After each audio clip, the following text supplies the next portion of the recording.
Hello everyone, Dreamcast 720 here, back with another video. Today, I'm joined by the Realist Pinkster, and we're going to be talking about Solo, a Star Wars story. So, Pinkster, I will let you take it away first. Okay, so guys, there's a lot of things said about this movie, but I think like the main thing that is really wrong with it is just that it had no surprises, and one of the biggest things that was off-putting, other than Alden Ehrenreich's acting was kind of because he really didn't bring Han to the screen, was the fact that it just was like a monotone the entire way until you meet Lando, and then it's monotone again. Then there's Orlando, and there's a monotone again. Oh no, there's a lot more wrong with this movie than that. There's many things wrong with it. It's a movie. Not a Well, the movie, as we were talking about this before we started doing this video, this movie is boring, it's bland, it's predictable, and in a lot of ways is very stereotypical, which I was just like, is this movie over yet? I mean, you look at Alden Ehrenreich. Now, when I first started watching this movie and saw Alden Ehrenreich as Han, I'm just like, oh, hell no. But as this movie's going on, I wasn't even seeing Alden Ehrenreich anymore. I was seeing Joey Lawrence. with with his 1990s hair. Right. I was seeing Joey Lawrence, and I was expecting the whoa from Blossom. Oh, you're not even saying it right. It's whoa. Right, from Blossom. And I'm going, okay. And then I can't think of the name of the series he was in with what's her name from Sabrina the Teenage Witch. But I mean, I just kept seeing him, and I'm going, what's wrong with this here? I mean, Melissa and Joey, yeah, that's the name of the series, and I just was like, okay, the acting was terrible. Even Donald Glover, who gets praised for this movie, I'm like, there's one scene in this entire movie where he kind of reminded me of Billy D. Williams. That I was like, when he okay, said when he told Kira to sit down and take it easy for a second, and he said, "Baby," the way that the line came across, it was a la shining a light to that he was portraying a young Billy D. Williams. right. But for the rest of it, I was like, really? You guys are praising this? I actually thought Donald Glover did really good, and I was surprised. I do. I don't like how everybody was like jumping on that he's pansexual though, because he doesn't allude to have pansexual tendencies. He's just not interested in anybody because they're not really catching his attention. So I'm Well, like, no, they allude to the creepy relationship he has with L337. no, she alludes to that creepy relationship. Well, She but no, but says, even when but you see her get hit and everything, I mean, I'm sorry, come on, this is a droid, no, and to have those kinds of no, feelings, I call bullshit. all right, call bullshit. But I I call mean, bullshit because if something were to happen that bad to R2D2, I think people would be upset too. not in the same way. Yes. No, I totally disagree. See, now that I'll call bullshit on. No, I call bullshit. I think she was a lame character though. The whole let's liberate droids and Right. all that other bullshit that was crap. I'm like, the fuck is that for? That had like no place in this entire movie. But I get why they had that character, and and I Well, but I they mean, it had to was give her a story to exist to to where she becomes the navigational computer of the Millennium That Falcon. was dumb. All I Doing did was shake my head, going, "What in the fuck is this?" All I and did this was shake my makes head. no sense. It's like, okay, so she dies because she gets blown up, and everybody's sad, and we'll upload her into the Millennium Falcon. It just gives Well, he goes to Lando save more. her, and remember, when he Yeah, goes to grab her, she gets ripped apart. right. And And then, well, no, she was shot. right, she was shot, but when he goes to grab her, he's like basically, "I'm going to save you." And then when he pulls her, remember, she gets ripped apart, Right. and he takes the one half with him. Yeah, and then gets shot in the process. Right, which you're going, okay.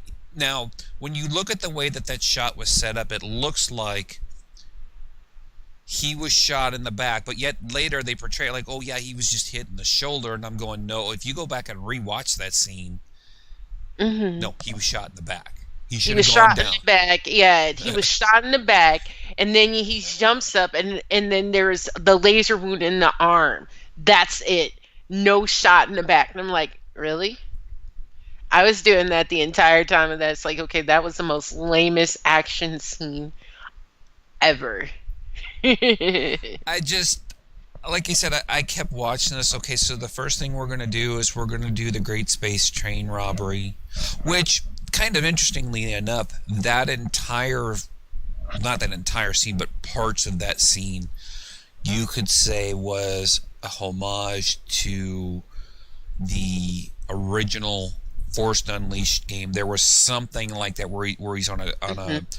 a light rail like that, and Right. he's fighting the troopers. But Hmm. there again, I'm just going, no, really, we're doing this train robbery, really?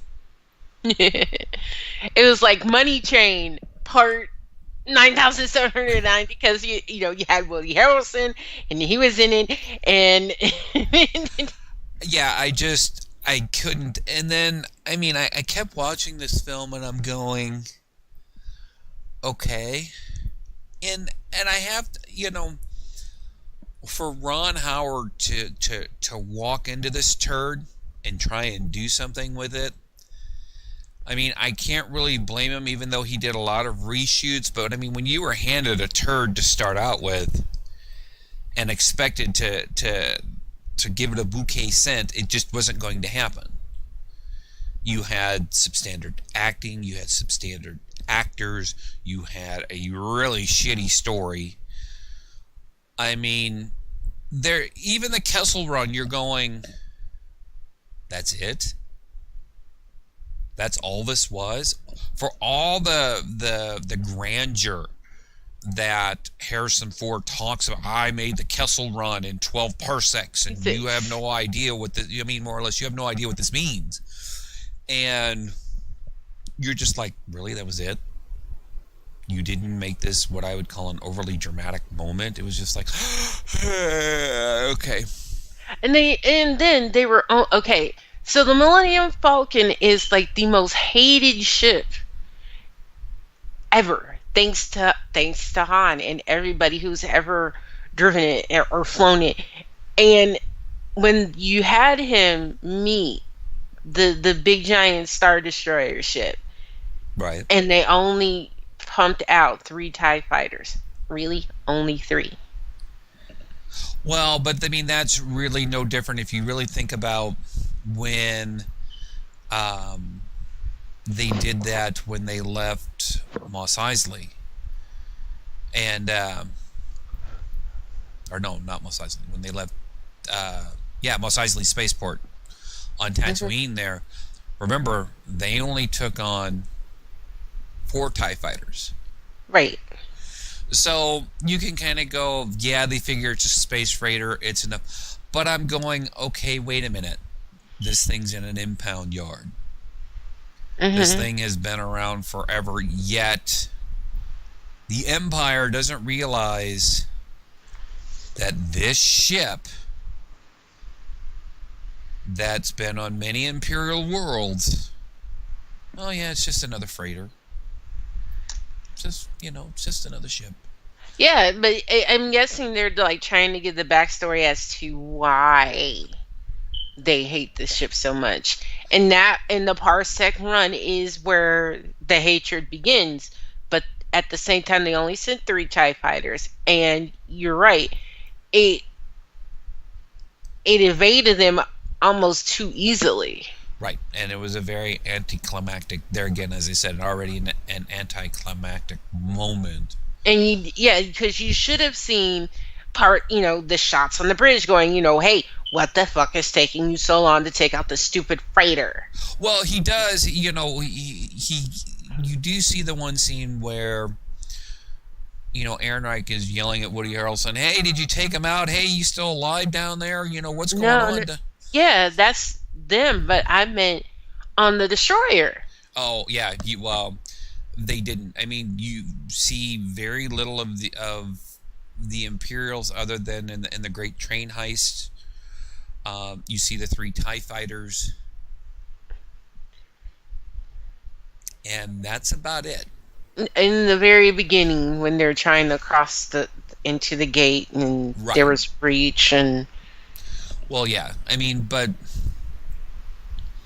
you're just like, okay. And I mean, everybody in this movie, to me, with the exception of Thandie Newton as Val, were pretty bland. And even some of the stuff that she pulls off, just like, oh yeah, this is nothing. Yeah, okay. it was your character in Westworld redone again, honey. Right. But there comes a point that you're going, okay, look, you're almost like, this is too easy. Like, oh, this is just a waste of my time. There's certain things that, I mean, I don't care if it's male, female, whoever. When things are just, oh, this is just boring my time. Well, I think that was her character, and Well, it was, but I mean, like I said, they were interesting. I do like that, the way that she realizes, hey, the jig is up, and sacrifices herself. I mean, it was really well done. Unlike the whole fuck up in The Last Jedi between Finn uh-huh. and Rose. Yeah. Um, so I mean, like I said, overall, I really liked her character, but the rest of them, Woody Harrelson to me played Woody Harrelson. You could put a drink in his hand, and there you go. I mean, and for most of the beginning of the movie, he does. But I mean, the rest of this, I mean, it was predictable. You had, and in true Star Wars Kathleen Kennedy fashion, they got their political message in there. They got their, Paul Bettany is the mean, evil, oppressive white man, and you have Aaron Kellerman as emphasis. I'm the great savior. I am woman. Hear me roar, and I'm going to save the galaxy from these evil male cartels, and bring freedom back to the galaxy. And I'm like,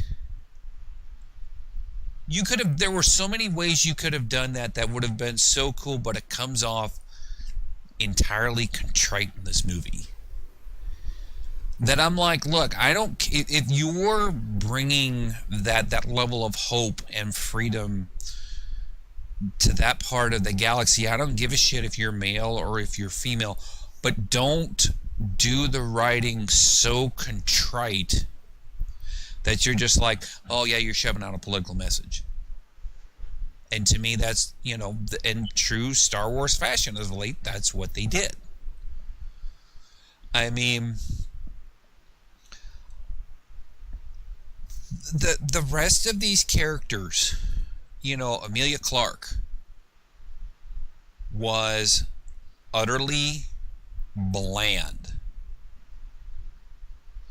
It was almost like watching Total Recall. I had the flashback of Total Recall where Amelia Clark is playing the what is her name? Same one in Basic Instinct. Um, You could bring up these movie yeah, references. I bring up these names and all of a sudden I can't remember. But it reminds me of her. Sharon Stone. Sharon Stone. I don't know why I couldn't think of her. but where she plays the Sharon Stone type character, that you know she's going to portray him. It doesn't Yeah. take long to know this is going to happen. You know, the only difference in this is that he didn't predict it. Where Arnold Schwarzenegger in the movie, yeah, he knew what was going to happen. Come here, baby. You know, and all of that. You know, so you're just like, did anybody have an original thought in this movie? Now, this movie is doing so bad that they anticipate that it might do $400 to $450 million worldwide. Yeah. That's how much of a bomb this movie is. Yeah, it's bombing, and it's rated 63% by the audiences on Rotten Tomatoes. Oh, it's gone up. Okay. Yeah, So it went up. It's rated more than that. It's actually has a 71% approval rating, but fans, the actual viewership, the audiences, they're saying 63. So they are, some of them liked it, and some of them didn't. right, but I mean, I kind of get leery of the Rotten Tomatoes scores because I mean, really, all you have to do is foster a Well, group, put them together, and say, okay, here, go out and vote, and you can drive a number one way or the other. true. The real telling number is what kind of box office money is this movie going to make. And that's true as well. So, you know, this movie cost $250 million because of the reshoots that had to be done. And if this movie makes, you know, only $400 or $450 million, I mean, this will be a colossal bomb. Of course, there were many articles before the movie came out how Disney and Lucasfilm already knew this movie was going to bomb. I mean, on its opening weekend, it earned a disappointing $103 million in North America and stalled out at $68.2 million overseas. I mean, so It's yeah. struggling. I mean, It, yeah, like I said, a $250 million to produce and another $150 million in promotional advertising. I mean, you're already $400 million, and I mean, if it makes $400 million, they still lose money because they don't get 100% of everything that the box office takes in. Remember, they got to split that with theaters, they got to split that mhm. with others. Mhm. And the other question is, you know, and I'm sure Disney is kind of hoping, well, the toys and other merchandise will make up the difference. I'm having a hard time with that one, considering that Walmart, the largest retailer in the United States and pretty much the largest retailer in the world, I mean, has already started clearing out a lot of this stuff. I mean, within a week before the movie came out, they had the 6-inch figures for $5, getting rid of them already. They did not order the colossal amount of 3 3/4 figures that they normally order. Star Wars is a toy brand, at least in Walmart's eyes, is not a viable brand anymore. They won't over order it. Whereas Walmart was like Toys R Us. You'd walk in and the shelves would be filled with stuff because they knew they could sell it. Now, that's not the case anymore. Mhm. And people have Star Wars fatigue. You're coming out with a new movie every year. There's no build up. There's no anticipation. I mean, people can moan and gripe and bitch about the prequels all you want, but the difference was there was a 2 or 3 year gap between those movies. Mhm. So you had something to look forward to. Yeah, even if you were disappointed, you had something to look forward to. You know, and now you have this travesty, and they want to roll out a Lando Calrissian solo movie based on this movie. They want to do a Lando movie. You've got episode Okay. 9 coming out next year that nobody is looking forward to because really you have no place to go with it. Well, and they could if they did the right prequel next. The right prequel to do next is to go back to to Obi-Wan. That is, Well, they have the Obi-Wan movie coming out that's slated, but the problem is in episode I mean the Last Jedi fucked everything. I mean, it didn't leave you wondering anything. You found out about Rey's parents. You saw the death of Snoke. Where are you going to go? I mean, unless, Disney gets their head out of their ass and really kind of takes my suggestion. I mean, I still say that the best story for episode 9 mhm, should actually be the fall of Rey mhm, into the dark side. to the dark side. I think that you should have the redemption of Kylo going back to Ben. And you can do it, and you can explain many other things. Because when you come to find out, when they came to find out that Rey's parents were they were a bunch of drunks and basically traded her for drinking money. You could write that as, okay, that was a cover story. Now you're going to say, well, how are they going to kill Princess Leia? I said it's very simple. You come to find out that her parents were actually going to portray the resistance, well, at the time, which was the rebellion. Mhm. And it was Princess Leia that ordered the hit on them. That's what makes her fall. Well, the knowledge that her parents were nobodies who traded her for drinking money should have been enough to make her fall in the No, first but place. you could, but you could really go even worse than that. Like I said, that Princess Leia was the one that put the hit on him. I mean, Mhm. because you could still go with that, yeah, they traded her for drinking money. Princess Leia was the one that put the hit out on them because basically they were going to betray the rebellion / resistance. And basically that drives Rey mad, who ends up striking down Princess Leia. And as the Emperor said, take your lightsaber, strike me down, and your journey towards the dark side will be complete. And that's where it begins for her. Mhm. And I mean, you can do that in this movie. I mean, and really kind of get into the nuances of it. And then you have Ben, who kind of sees what happens. You can take that moment in The Last Jedi where he was going to shoot the ship but didn't, and the other TIE fighter pilot did it. You can Mhm. play on that emotion in a new movie that, oh my God, she killed her. And he starts to wake up. I mean, there's so many ways you can really make this movie happen. Are they going to do it? No.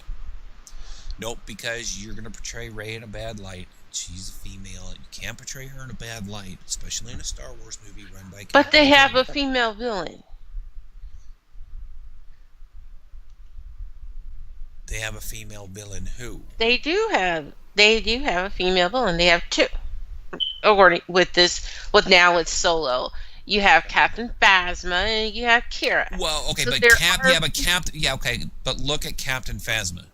What did she get? She gets, in the entire Last Jedi, she got what? Maybe 6 minutes of screen time. And you see a really pathetic, it was pathetic, the pathetic fight with Finn, where she gets, it's like, no. I mean, I don't know what she that I was said. so She's pissed about. just like unconscious or whatever. And you see her in The Force Awakens, but there again, she gets maybe 2 minutes of screen time. So Captain Phasma should have been a really cool character, but you're just like, you come off as a bitch. I mean, there's just no other. That's it. What did you do to garner this special silver armor that you're this badass bitch that basically these clone troopers are going to bow to you? They never really show it. There's nothing really there. And Kira,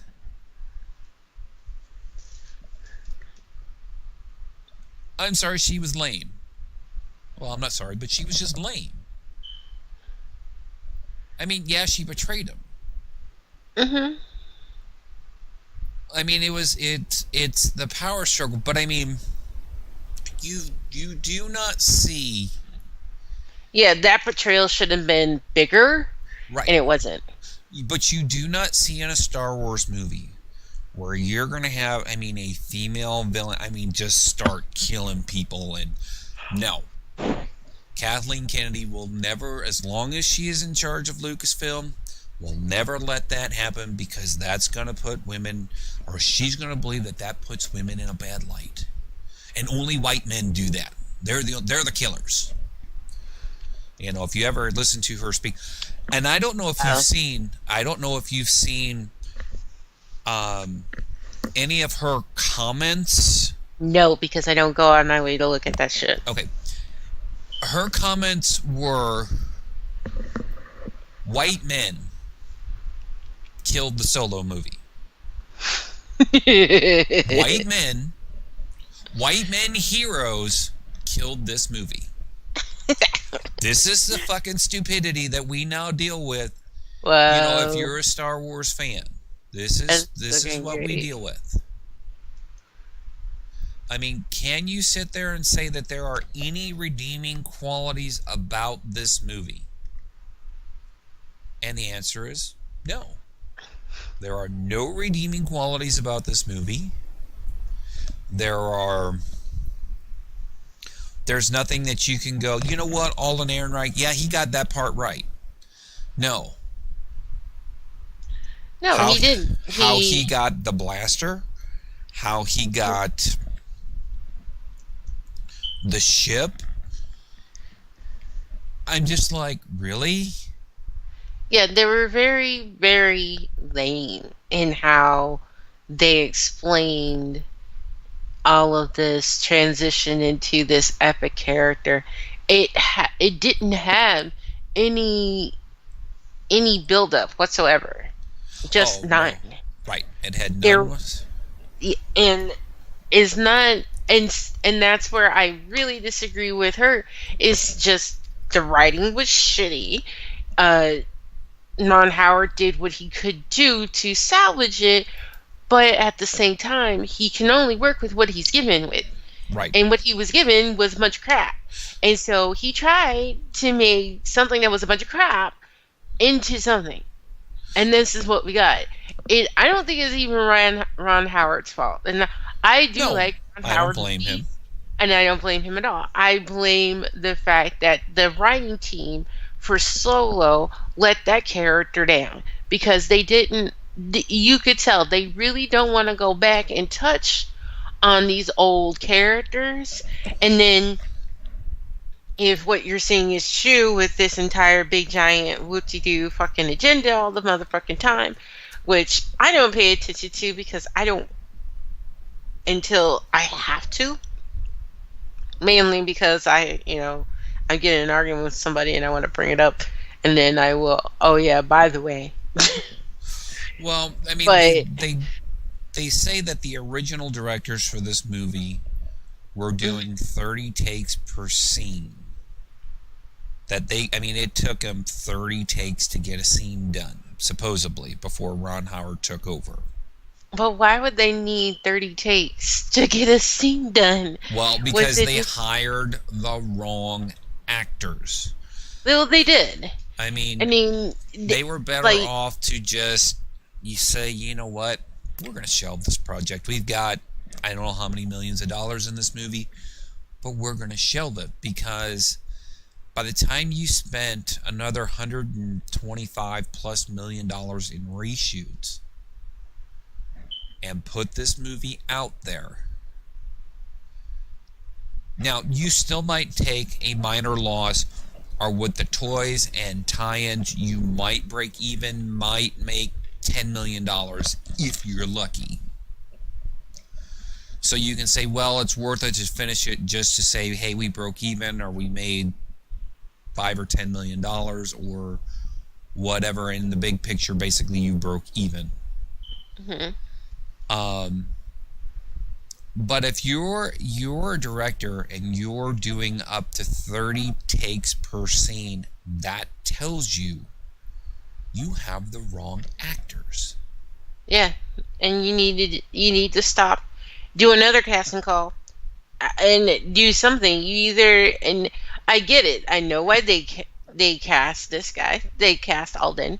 They cast Alden because he's not as well known. He's not. He doesn't have a big head. Well, but the problem is you got to have somebody when you're talking Han Solo. You got to have somebody with swagger. Yeah. And Alden Ehrenreich doesn't have swagger. Like you said, he reminds me of Joey Lawrence. And that's not to say that Joey Lawrence is not a good television actor. Is he a leading man actor? No, he's not. No. He has, his style is more television. Alden Ehrenreich could probably do television and be fine, but a leading man in a major motion picture, no, that he is not. You needed somebody like a Chris Pratt to play this role. You needed Chris Pratt to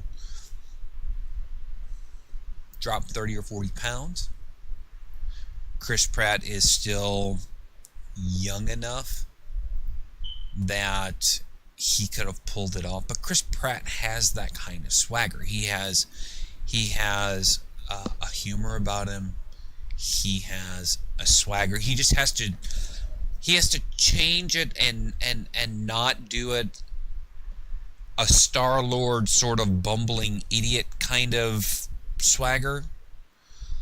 But I mean, Chris Pratt is somebody that could have pulled that off and just had that lost, I kind of got lucky, but that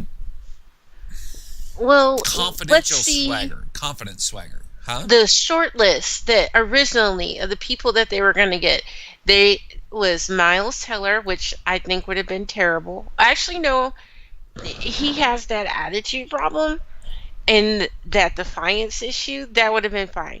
Ansel Elgort, no, he's too goody two shoes. That's too cute of a face. Right. Dave Franco, yes, would have been perfect as a young Han Solo to me because he still has that good looks and that charm, and he still had the swagger to pull it off. Jack Reynor, not seen very much of him, but okay. No. Scott Eastwood, he's just Scott too Eastwood pretty. Could have done that. He could have done that. Yeah, he could have did it, and he would have been fine. Right, especially if you see him in Flags of Our Fathers, he was really good. Yes, I still think he was been too pretty. Right. Because, but you could have toned that down. You can tone that down with makeup and everything. Yeah. And they could have made him grow out his hair a little bit longer, and then he would have looked like the scruffy-looking reporter. Exactly. And then, okay, so Logan Lerman, who was in Percy Jackson. No. Again, too cute. Well, but he doesn't have the swagger either. No. And then you have Emery Cohen, who I think is more of a TV actor. Yeah, he was in OA. Yeah.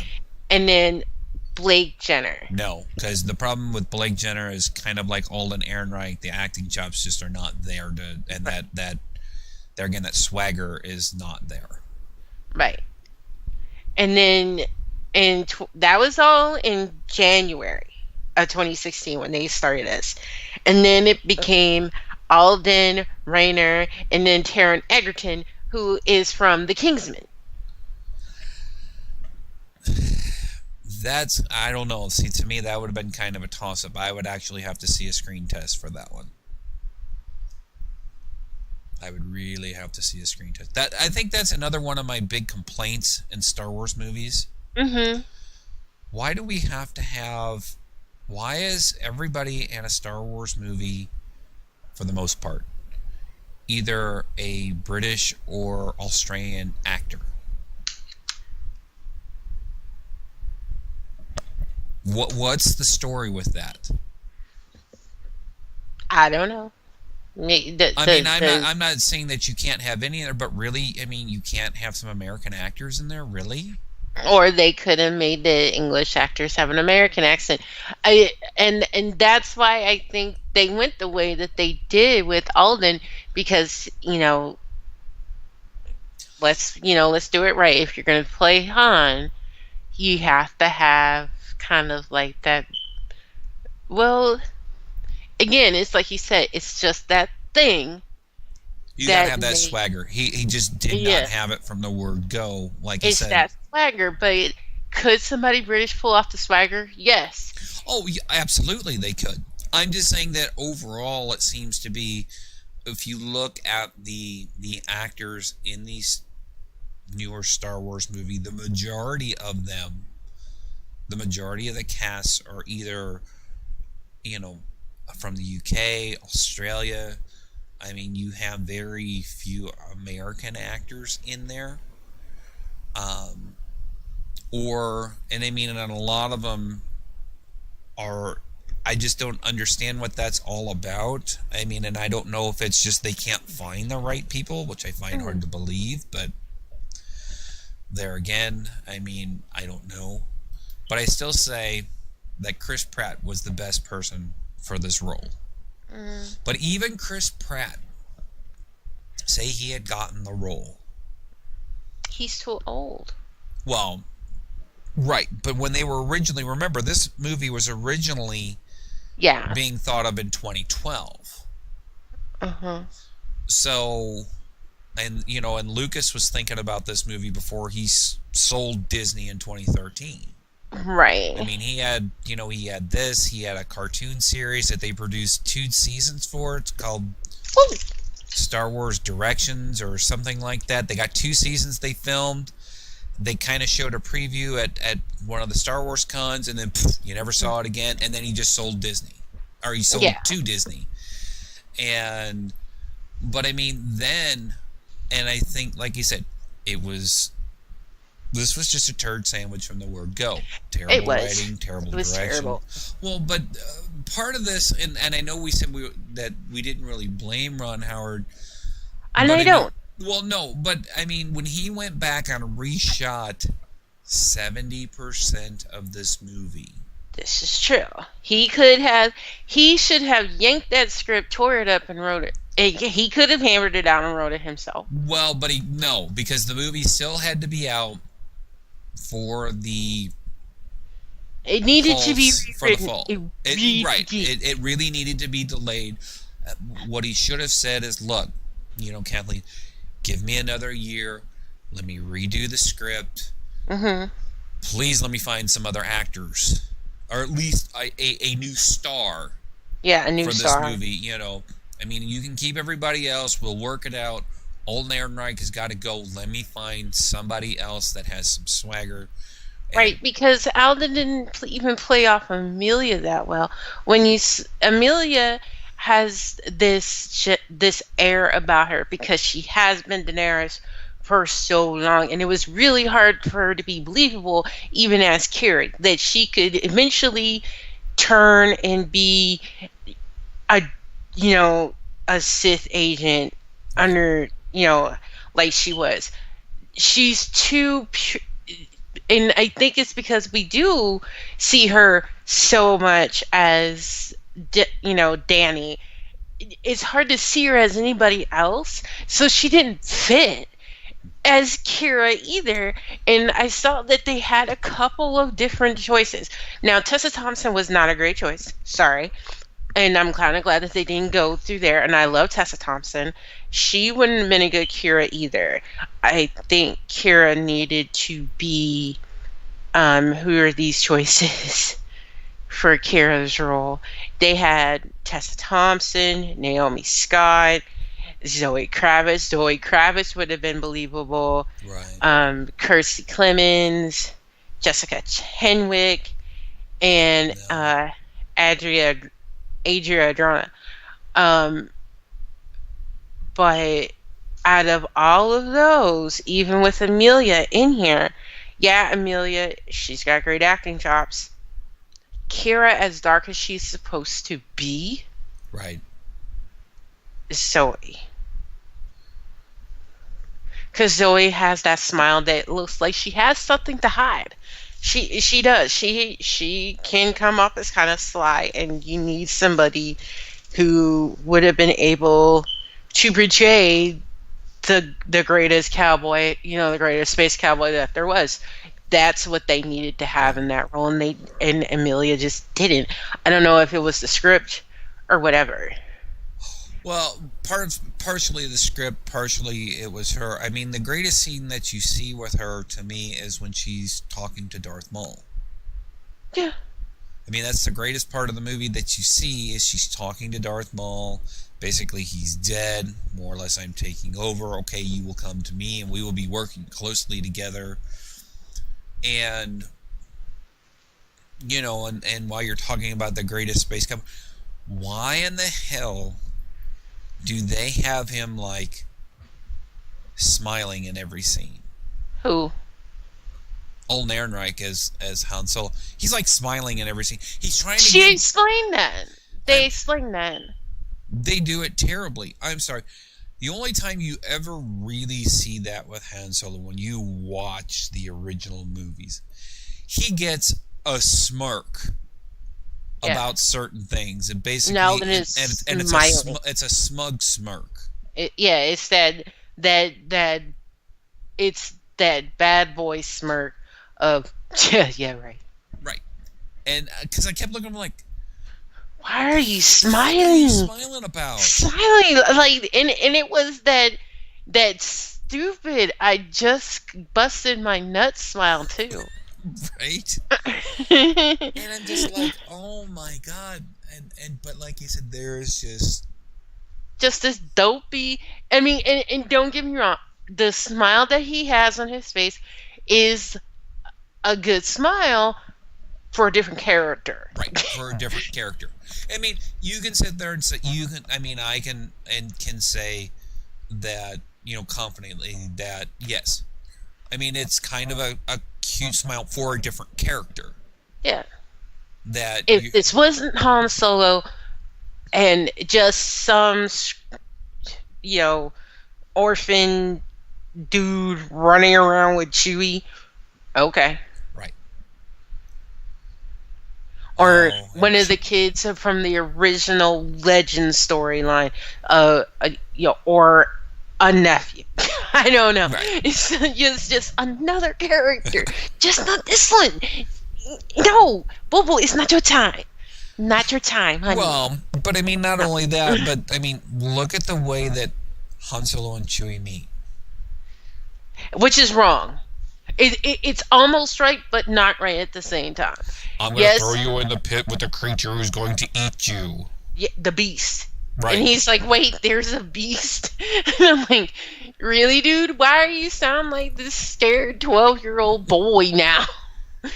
But, no, Han is supposed to free Chewie from slavery.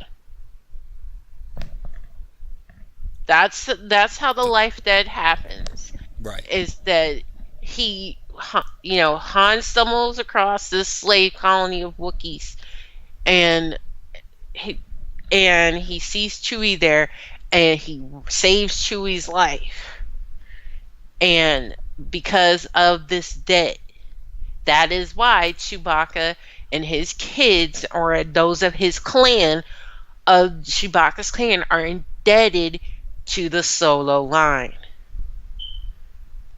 Which they kind of get in there with this scene. Kind They of. kind of like when Chewie's standing there uncomfortably in the shower with Solo, and I'm like, yeah, that's an uncomfortable moment. Why did we need to keep that in there?